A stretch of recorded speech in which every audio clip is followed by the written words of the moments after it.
Well, first it was $34 million for a headquarters building, then $500 million a year to keep bus stops clean and neat, and now 6 investigators found that the Corpus Christi RTA shells out big bucks for low-level security work at some of its bus stations.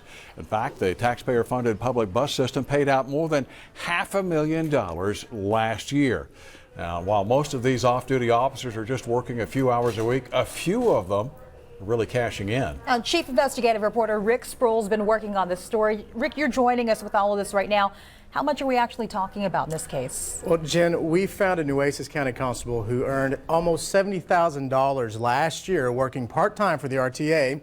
In fact, a small group of constables are making a ton of money, and in some cases, they're billing both the county and the RTA for their time.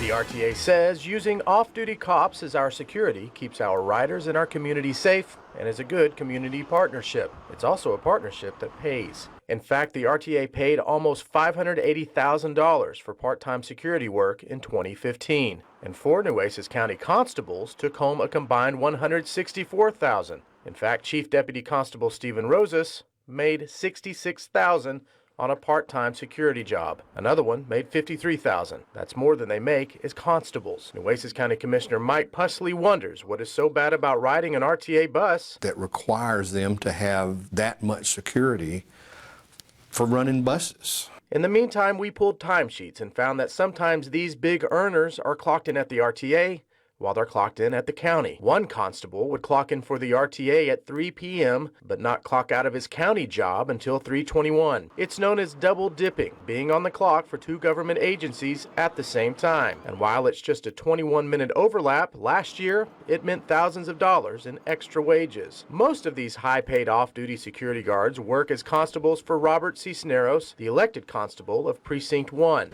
Constable Cisneros declined going on camera with us about this, but he brought in his administrative assistant who says she actually clocks these guys in and out here at the county.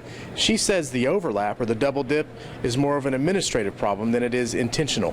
She explained that law enforcement officers get an extra 15 minutes added to their time cards before and after their shift. But Mike Pusley says either way. But if they're on our clock and they're on RTA's clock, that's not right.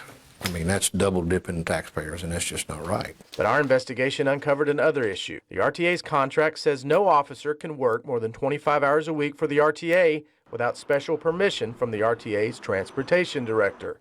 And yet we found several cases where these part-time security guards were working more than 40 hours a week, week after week after week. When we asked the RTA about this, they told us they left the scheduling in the hands of the man responsible for managing the contract. That man is Chief Deputy Constable Stephen Rosas, the one who earned $66,000 under that contract last year. And by the way, the RTA just raised the amount these guys can earn next year. Actually, starting this year, they'll be able to bill up to $630,000 for their services. $630,000? That's a pretty substantial increase. Are they going to be required to do more work for that? Nope, it's the same contract, just more money. All right, Sounds Rick. like a sweet deal. I'd say so. Thank you, Rick, thank you so much for the report. Keep us